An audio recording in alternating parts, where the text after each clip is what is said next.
মানে অনুমান কৰা হৈছিলে যে এই অঞ্চলত 6 কোটি টকাৰ ৰঙালাও উৎপাদন হ'ব। আপোনালোকে দেখিছে গাড়ী হাৰি হাৰি হৈ আছে। আজিয়ে নহয়, আজি কিছুদিনৰ পৰা দৈনন্দিন এনেধৰণে বহিৰাজ্যলৈ ৰঙালাও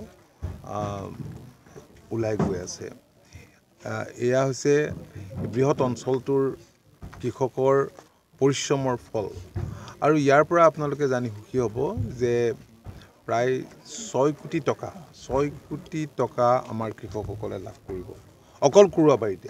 ইয়াৰ কাষতে দিছৈ আৰু মধ্যমহুৰা পঞ্চায়ততো এই খেতি কৰিছে, তাতো কিছু হৈছে, কিন্তু বেছিভাগ ইয়াৰে সিংহভাগ ইয়াৰ।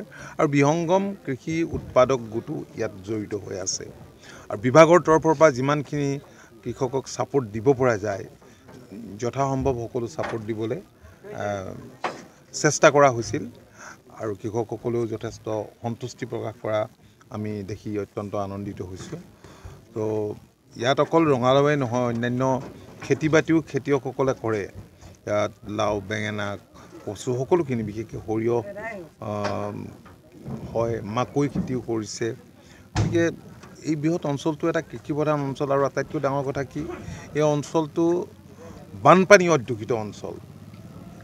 তাত এনেধৰণৰ খেতিৰ জৰিয়তে তেওঁলোকে যিখিনি লছ হয় তেওঁলোকৰ, সেইখিনি মেকআপ কৰিবলৈ যত্ন কৰে।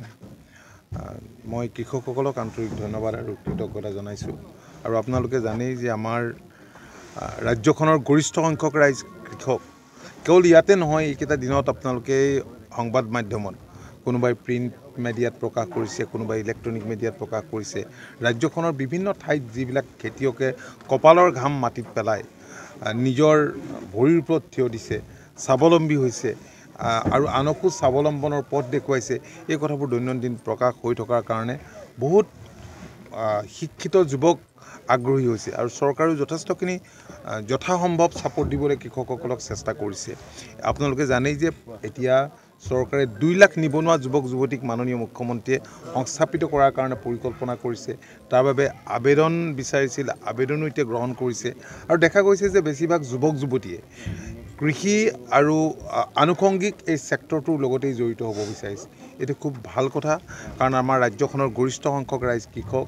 আমাৰ মাটি এতিয়াও ফাৰ্টাইল হৈ আছে, কৃষিভূমি উৰ্বৰ হৈ আছে। আৰু চৰকাৰে বিভিন্ন ধৰণৰ বীজকে ধৰি লিগ কম্পনেণ্ট আৰু ফাৰ্ম মেকানাইজেশ্যনৰ কাৰণে ট্ৰেক্টৰ, পাৱাৰ টিলাৰ, থ্ৰেচাৰ, ৰিপাৰ, বিভিন্ন যন্ত্ৰপাতি যোগান ধৰিছে, ৰাজসাহাৰ্যযুক্ত সেইবিলাক আঁচনি। আৰু ইয়াৰ উপৰিও আপোনালোকে জানে ক্ষুদ্ৰ জলসিঞ্চনৰ ব্যৱস্থা চৰকাৰে কৰিছে।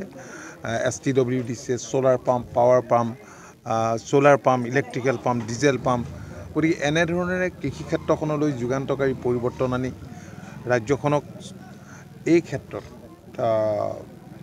আমাৰ কৃষকসকল যাতে স্বনিৰ্ভৰশীল হ'ব পাৰে, আমাৰ ৰাইজ যাতে স্বনিৰ্ভৰশীল হ'ব পাৰে, তাৰ কাৰণে চৰকাৰখনে চেষ্টা অব্যাহত ৰাখিছে। মই ভাবোঁ চৰকাৰখনে, আমাৰ বিভাগে যিবিলাক পদক্ষেপ গ্ৰহণ কৰিছে আৰু তাৰ কাৰণে কৃষকসকল এতিয়া উৎসাহী হৈ এনে কৰ্মত নিজকে জড়িত কৰিছে।